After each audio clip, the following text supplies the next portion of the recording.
The casters for this tournament said that if Phazon beats Pugsy, it would be an upset. How the fuck is that an upset? Their record to each other is 2-1. He has beat him one more time than he has beat the other guy. How is it even considered an upset if they're that close in placement? Plus the fact that Phazon's probably made triple what Pugsy's made over the entire course of his Brawlhalla career.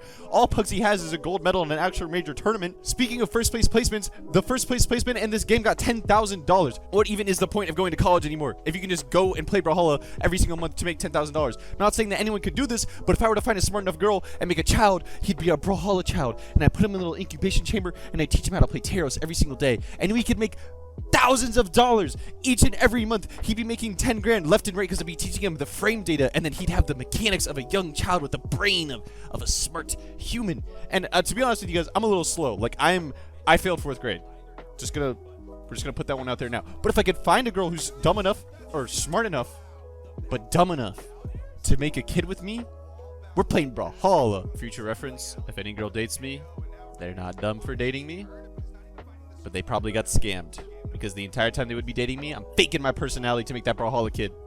Speaking of people who are genetically engineered to be great at Brawlhalla, we're talking about Phazon. If we're talking movement, we're talking Phazon. If we're talking gameplay, we're talking Phazon. If we're talking decision making, we're talking Phazon. If we're talking good placement, we're talking Luna. Just being honest, Phazon's placing in the past has not been the best, but looking at his movement from this tournament, it's pretty impressive to see the difference he's made. And I know there's tons of videos out there on how to get better at Brawlhalla, but if you really want to get better at Brawlhalla, think about the one thing that Brawlhalla has other than other video games out there.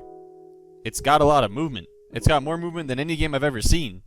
You get like 3 jumps, a recovery, and a dodge, and somehow Phazon still fucking lost to Luna. 11 days ago, Costlix and Luna 1v1 for $100, and Luna won off of Axe and Hammer. 6 days ago, he entered a $1,000 tournament playing Thatcher the first time and won. Like, I don't know what it is that he does differently, but he keeps winning everything. Whatever it is he does, Phazon better start doing it soon, because watching him play is about the most exciting thing I've seen since Sandstorm quit. Phazon's gauntlet combos have always been something that's kind of interesting, but his combos this tournament I've never even seen before. Like, instead of going for a sidelight or some way to sig them off the edge of the stage, he just grabs them and throws them into the stage and then beats the fuck out of them until they get to a higher percent. Like, he doesn't care about killing you, he just wants to humiliate you in every single way possible. I still know a Phazon gauntlet combo from like 2 years ago.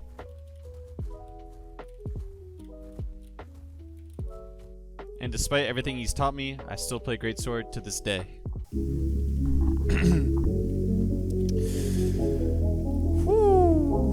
Glad to be in the studio today. I want to go ahead and shout out Sandwick, shout out Zakoi. No one else is doing it like him right now. Shout out the most recent NSYNC tournament. Shout out Luda, shout out Snowy.